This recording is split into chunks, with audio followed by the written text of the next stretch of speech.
नाजरीन आदाब, मैं हूं आपके साथ अबू हुरैरा और आप देख रहे हैं खास मुलाकात।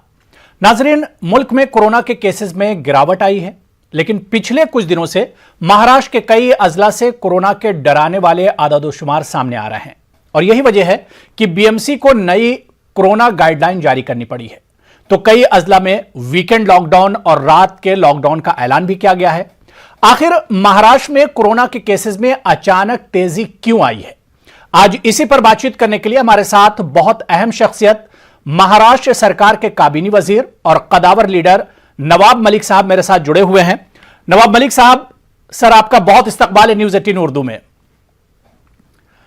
सर, सबसे पहले शुरुआत हम यहीं से करना चाहेंगे कि एक तरफ तो मुल्क में कोरोना का खतरा कम हुआ है और लोग भी अब कोरोना से उतना ज्यादा नहीं डर रहे हैं जो शुरुआती दौर में था, लेकिन महाराष्ट्र में पिछले कुछ दिनों से सर हम देख रहे हैं कि अचानक कोरोना के केसेस में काफी ज्यादा तेजी आ गई है। इसकी वजह क्या देखते हैं नवाब मलिक साहब आप?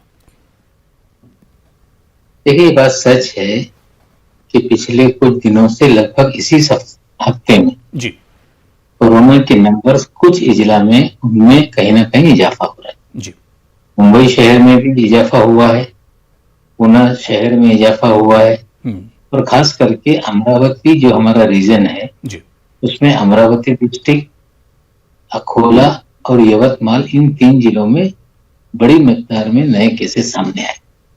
अनलॉक किया गया, गाइडलाइन जो बनाई गई कहीं ना कहीं उसकी अनदेखी आवाम की तरफ से हुई है। शादियों में 50 लोगों को इजाजत दी गई, हजारों की तादाद में लोग इकट्ठा हो रहे हैं, अलग अलग प्रोग्रामों में भीड़ इकट्ठा हो रही है, मास्क लोग लगा नहीं रहे और एक जो एडमिनिस्ट्रेशन की तरफ से लापरवाही हुई है, जो कॉन्टेक्ट ट्रेसिंग था, पहले जैसे एक केस डिटेक्ट होता था उनसे मिलने वाले लगभग 20 लोगों को कांटेक्ट करके उन्हें या तो होम आइसोलेट किया जाता था, होम क्वारंटाइन किया जाता था या क्वारंटाइन सेंटर ले जाया जाता था। लेकिन उसमें कहीं ना कहीं एडमिनिस्ट्रेशन से ढिलाई हुई है और साथ ही साथ में जो टेस्टिंग की मिकदार थी कहीं ना कहीं कुछ जिला में उसमें कमी हुई और लापरवाही की वजह से ये नंबर बढ़े हैं, ये सच्चाई है।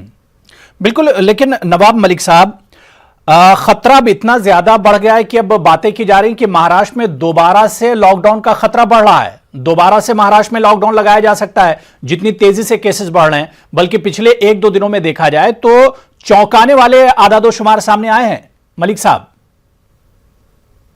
ये बात सच है कि 1.5 गुना के लगभग आंकड़े बढ़े हैं, लेकिन उसमें 3 जिला में सबसे ज्यादा है। वहां पे डिस्ट्रिक्ट एडमिनिस्ट्रेशन ने रात का कर्फ्यू लगा दिया है, कुछ शहरों में और बड़े कदम उठाए गए हैं, लेकिन पूरे महाराष्ट्र में पैनिक होने की हालत नहीं है। सरकार जहां जहां जरूरत पड़ेगी उस तरह से डिस्ट्रिक्ट एडमिनिस्ट्रेशन निर्णय लेगा, लेकिन पूरे महाराष्ट्र को लॉक किया जाएगा, ये लॉकडाउन महाराष्ट्र भर में इम्पोज किया जाएगा, ऐसे हालात नहीं है। हमें लगता है कि अगर लोगों ने जो सरकार ने नियम बनाए हैं, जो रूल्स बनाए हैं, उसे फॉलो किया तो हमें लगता है इससे हम रोक पाएंगे। अगर लापरवाही इसी तरह से होती रही तो हर डिस्ट्रिक्ट एडमिनिस्ट्रेशन को इख्तियार दिए गए हैं, वो फैसले ले सकते हैं।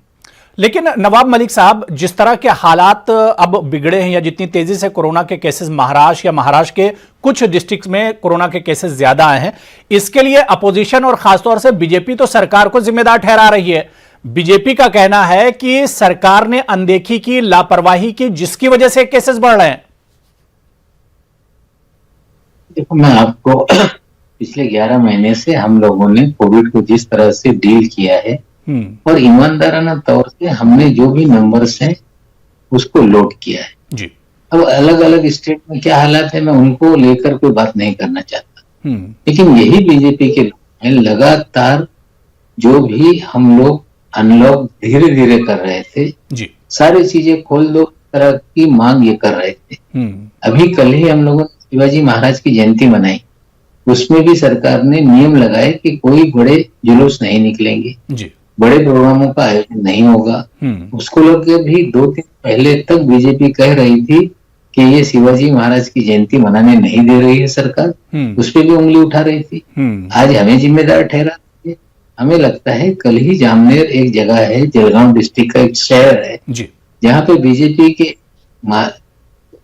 जो माजी में एक मिनिस्टर रहे हैं महाजन साहब, उन्होंने 10,000 की भीड़ जुटाई। तो ये जिम्मेदाराना रवैया अपोजिशन का, खास करके बीजेपी का नहीं है। जो सरकार फैसले करती उस पे अमल करने के बजाय लोगों को गुमराह करने का बीजेपी कर रही है, तो ठीक नहीं है।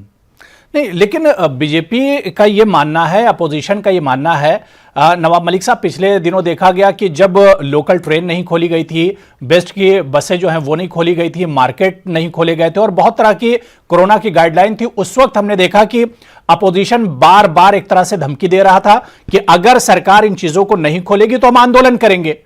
क्या अब ऐसे में अपोजिशन पर भी एक तरह से सवाल उठता है कि अपोजिशन ने भी कहीं जिम्मेदारी नहीं समझी है, सरकार की मजबूरी नहीं समझी?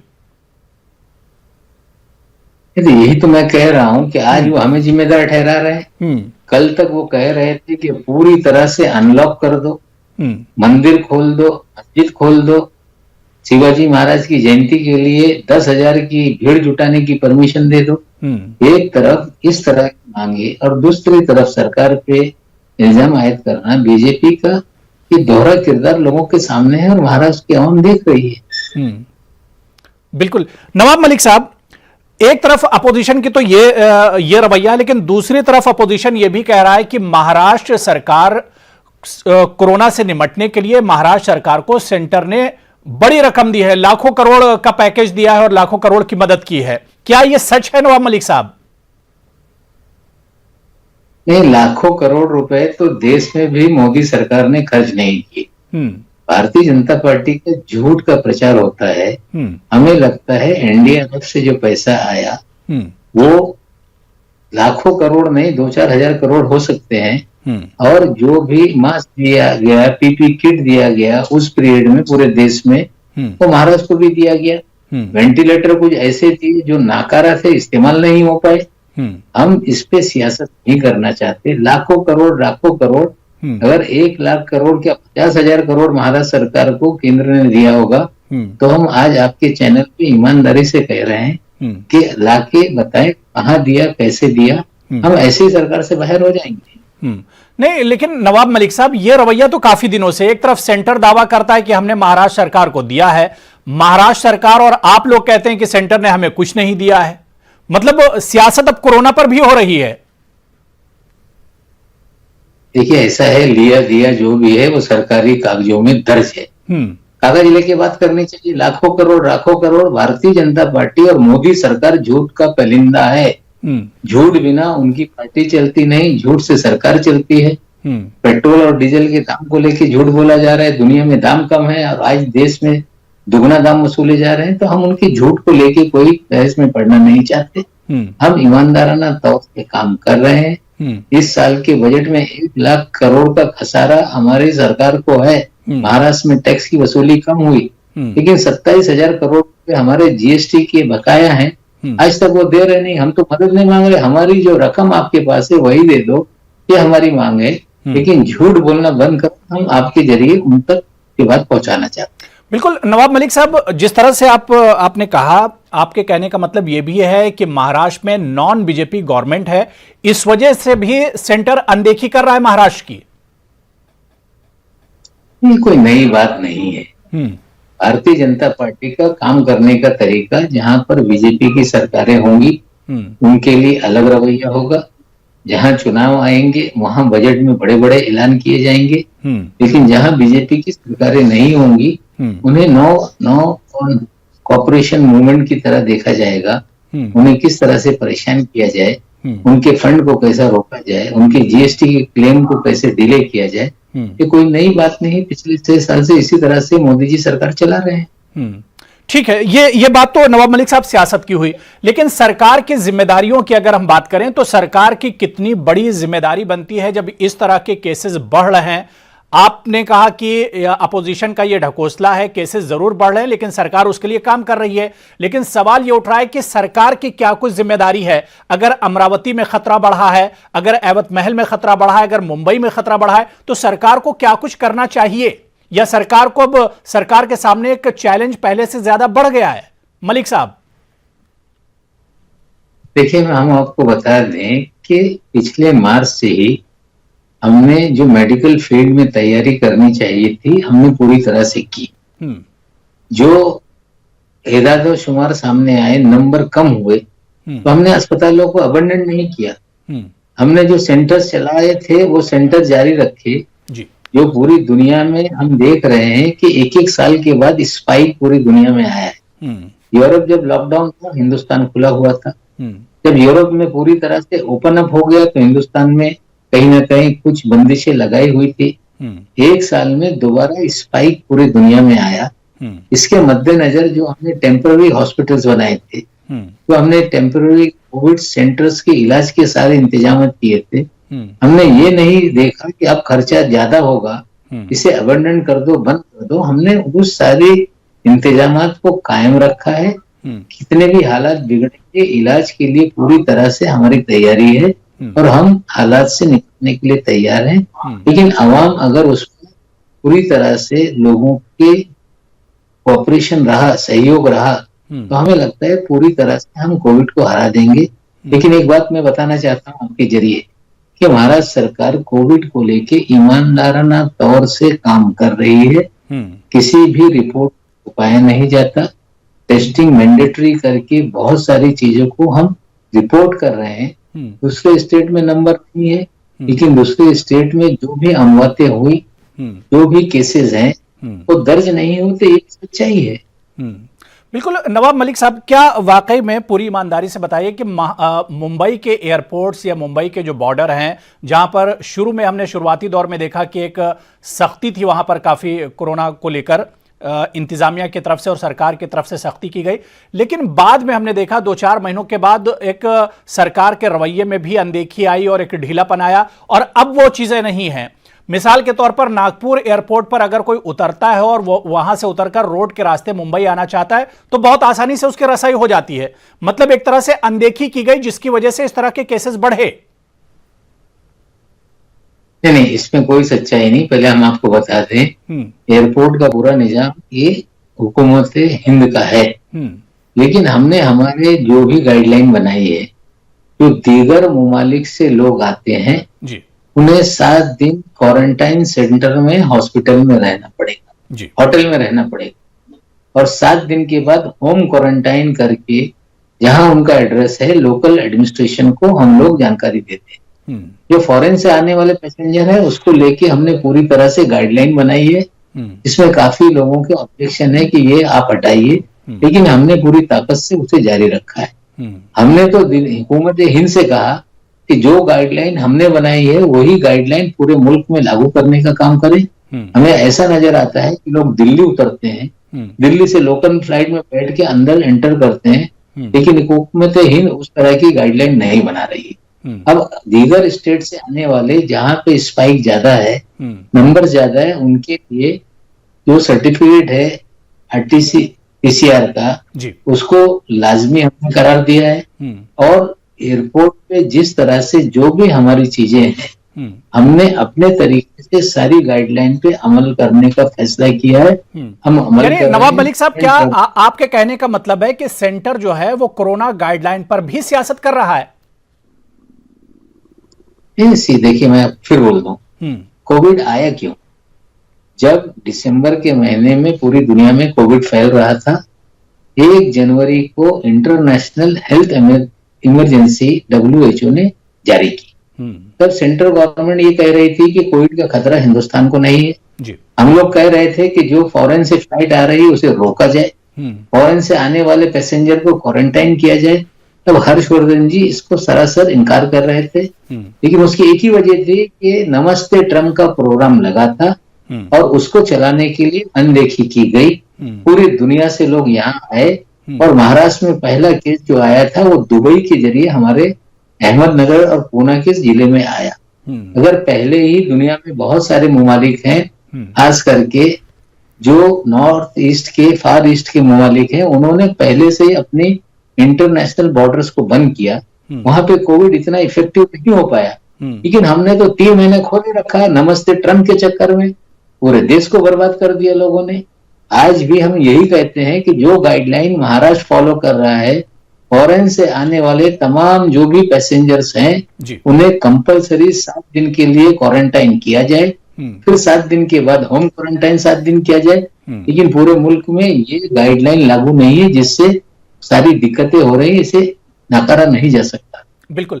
नवाब मलिक साहब, एक चीज और है कि जिस वक्त लॉकडाउन हुआ था, कोरोना की शुरुआत हुई थी, उस वक्त हमने देखा था कि महाराष्ट्र और खासतौर से मुंबई से दूसरी रियासतों के मजदूर बड़ी परेशानी में अपने अपने वतन का उन्होंने रुख किया था। लेकिन अब जैसे जैसे हालात बेहतर हो रहे हैं, वैसे वैसे दूसरी रियासतों से मजदूर फिर से मुंबई का रुख कर रहे हैं। इनके लिए सरकार क्या कुछ मैकेनिज्म या रोड मैप तैयार कर रही है? ऐसे मजदूर जो दोबारा से मुंबई में एंट्री कर रहे हैं, मुंबई में आ रहे हैं, उनके लिए आप लोग क्या कुछ रोड मैप बना रहे हैं? क्या कुछ तैयारी है आप लोगों की? देखिए, बड़े पैमाने पे गए और जैसे ही अनलॉक हो वैसे लोग लौट आए। उस समय भी हम लोग कह रहे थे जाइए मत, डरिए मत, इलाज का इंतजाम है, खाना पानी दे रहे हैं। देखिए, उनके घर वालों का कहीं ना कहीं मेंटल प्रेशर उन पे था जी। वो दबाव में थे, लोग गए, ट्रेनें भेजी गई, बस से भेजा गया और इलीगल तरीके से ट्रकों में भी लोग गए, कुछ पैदल चलने लगे। ये सच्चाई है। लेकिन 2-3 महीने के बाद जैसे ही अनलॉक हुआ, हमें लगता है जितने लोग गए थे लगभग उतने लोग अपने अपने काम पे हैं। रेडीमेड कारखानों में लोग काम कर रहे हैं, फैक्ट्रियों में काम कर रहे हैं, कंस्ट्रक्शन साइट पे काम कर रहे हैं। तो हमें लगता है लोग वापस आ गए हैं। अब वो जो लोग गए थे वो आते जाते लोग रहते हैं, लेकिन बड़े मिकदार में लोग गए भी और वो वापस भी आ गए। ये सच्चाई है। लेकिन नवाब मलिक साहब, सवाल तो यही उठ रहा है कि जो लोग वापस गए थे, वापस आए हैं अब, और आने के बाद अब मुंबई में एक तादाद बढ़ी है, एक भीड़ भाड़ वाला माहौल एक बार फिर से मुंबई में हो गया है। तो इस तरह के हालात, जब कोरोना एक तरह से कोरोना का खतरा बढ़ रहा है, तो ये जो तादाद बढ़ी है, जो मजदूर वापस आए, इन पर किस तरह से काबू पाया जाएगा? अगर ऑफिसेस की हम बात करें या छोटे मोटे कारखानों की बात करें जहां पर बड़ी तादाद में मजदूर काम करते हैं, तो वहां के लिए क्या कुछ रोड मैप आप लोगों के पास है? तो मास्क लगाना है, सैनिटाइजर का इस्तेमाल करना है, डिस्टेंस मेंटेन करना है। अगर ये 3 चीजों को कोई भी नजरअंदाज करेगा तो खतरा बढ़ेगा। आज मैं आपको बता दूं कि हमारे जो हेल्थ मिनिस्टर हैं वो पॉजिटिव हैं, हमारे जो स्टेट के प्रेसिडेंट हैं, जो मिनिस्टर हैं इरिगेशन के, वो पॉजिटिव हैं, हमारे ही पार्टी के दूसरे जो फूड ड्रग एडमिनिस्ट्रेशन के मिनिस्टर हैं वो पॉजिटिव हैं। अब लोग इतनी तादाद में सरकारी दफ्तरों में आते हैं, पार्टी ऑफिस में आते हैं या उनके मकानात पे जाते हैं, तो कोई पॉलिटिकल आदमी उन्हें अपने घर से दूर तो रख नहीं सकता। लेकिन ये कोशिश होती है कि लोग मास्क का इस्तेमाल करें, सैनिटाइज करें, या उनको कोई सिम्टम्स है तो डॉक्टर के पास जाएं। हमने एक नया आदेश कलेक्टर को दिया है कि बहुत सारे डॉक्टर जिनको इस तरह के सिम्टम्स हैं फ्लू के या नजला जुकाम के, तो उनका कोविड टेस्ट जरूर कराएं। कुछ डॉक्टर ऐसे भी हैं जो उनका कोविड टेस्ट ना कराए बिना इलाज करते हैं। वो लोगों में घूमते हैं, उनके घर वाले, उनके रिश्तेदार, मोहल्ले वाले वो कहीं ना कहीं इन्फेक्टेड होते हैं। तो इसको लेके भी कड़ाई से कुछ ऑर्डर दिए गए हैं कि इस तरह के जो पेशेंट किसी भी डॉक्टर के पास आए उनका वो RT-PCR टेस्ट कराए। इस तरह से भी गाइडलाइन दी गई। नहीं, बिल्कुल नवाब मलिक साहब, जिस तरह से आपने कहा, तो हालात तो बड़े मतलब चिंताजनक, जिसे हिंदी में कहते हैं, कि हालात तो बहुत अब सोचने वाले हैं, गौर व फिक्र करने वाले हैं, क्योंकि आपकी कैबिनेट में, महाराष्ट्र सरकार की काबीना में कई वजीर हैं जो इससे मुतासिर हुए हैं, कई वजीर ऐसे हैं जो 1 से 2 बार मुतासिर हो चुके हैं, एडमिनिस्ट्रेशन में काफ़ी लोग मुतासिर हुए हैं। मेरा सवाल सीधा सीधा यह है कि उद्धव ठाकरे जी, अजीत पवार जी बार बार कह चुके हैं कि दोबारा से लॉकडाउन नहीं लगेगा, किसी हाल में नहीं लगेगा। लेकिन नवाब मलिक साहब, अगर हालात इसी तरह से बद से बदतर होते रहे या हालात और खराब हुए, तो सरकार को फिर लॉकडाउन के बारे में सोचना पड़ेगा। देखिए, दुनिया में इसी तरह के हालात हैं। जिन शहरों में, जिन मुल्कों में लॉकडाउन लगा, पूरी तरह से खोल दिया गया, फिर मजबूरन, जैसे मैं लंदन का आपको या इंग्लैंड, पूरे ब्रिटेन का आपको एग्जांपल दे दूं, वहां पे दोबारा लॉकडाउन लगा। यूरोप के कई मुल्कों में लॉकडाउन लगा हुआ है। अगर लापरवाही बरती गई तो हम लोग तो ये कोशिश कर रहे हैं कि लोग एहतियात बरतें।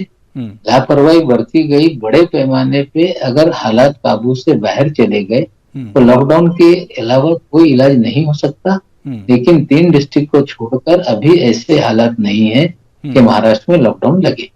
ठीक है, 3 जगहों पर जहां पे आपने माना कि हालात वहां पर पहले से कुछ खराब अब हुए हैं, तेजी से कोरोना के केसेस बढ़े, तो ये इन अजला के लिए, अमरावती की हम बात करें, एवत महल की बात करें, इसके अलावा औरंगाबाद से भी इसी तरह की खबरें, तो यहां के लिए सरकार क्या कुछ कर रही है, किस तरह की तैयारियां हैं सरकार की? देखिए, मैं अमरावती में बताऊं, अमरावती में एक अचलपुर नाम का शहर है जी। उस शहर में हर दूसरे घर में लोग इन्फेक्टेड हैं। हम्म। तो ये जो हालात बने, कहीं ना कहीं किसी 2-4 लोगों को होने के बाद जिसमें जो प्रिवेंटिव मेजर्स लेना चाहिए था वो आवाम ने भी नहीं लिया।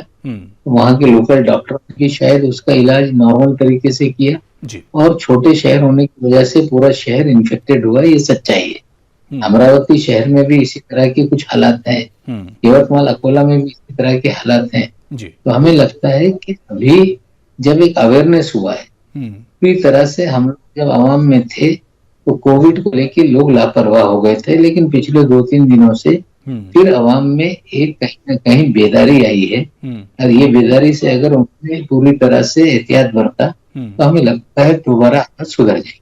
बिल्कुल, यानी बेदारी से ज्यादा नवाब मलिक साहब मुझे लग रहा है कि लोगों में दोबारा से एक डर और खौफ पैदा हो रहा है कोरोना को लेकर, जो धीरे धीरे से निकल रहा था। नवाब मलिक साहब, मेरा एक आखिरी सवाल कि हमारे इस प्रोग्राम के जरिए, न्यूज़ 18 उर्दू के जरिए महाराष्ट्र के आवाम से क्या कुछ अपील आप करना चाहेंगे? यही अपील है कि लोग जो भी हुकूमत अपने गाइडलाइन जारी करे उसको आप फॉलो करें। शादियों में हजारों की भीड़ ना जुटाएं, कोई पब्लिक फंक्शन ऐसे ना करें जिसमें हजारों की भीड़ जुटती है। आप खुद बाजार में बिना वजह ना घूमें, सैर और तफरीह के लिए बाहर ना निकलें, मास्क लगाएं, हाथ साफ रखें और कहीं ना कहीं जो भी दूरी बनाए रखना है लोगों में वो दूरी बनाए रखें और हुकूमत जो भी हुक्म जारी करे उसके कहीं ना कहीं अगर हम पालन करेंगे तो हमें लगता है ये पूरी तरह से लड़ाई में हम जीतेंगे। और सरकार की भी जिम्मेदारी बनती है कि सरकार को भी अब थोड़ी सी सख्ती भी करनी होगी नवाब मलिक साहब। सख्ती तो हम लोगों पे यही इल्जाम है कि महाराष्ट्र की सरकार बहुत सख्त है, मस्जिदें नहीं खोलती, मंदिर नहीं खोलती, शिवाजी महाराज की जयंती नहीं मनाने देती।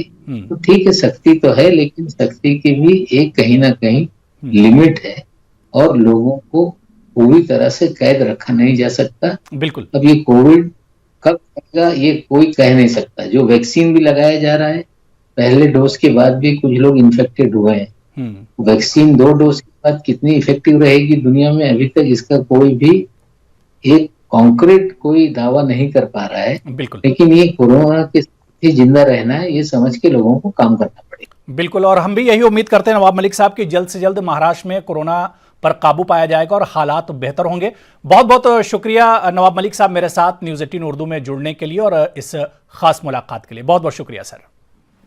तो नाजरीन, खास मुलाकात में आज फिलहाल इतना ही। अगले हफ्ते फिर किसी अहम शख्सियत के साथ मुलाकात होगी। जब तक मुझे और पूरी टीम को इजाजत दीजिए। आदाब।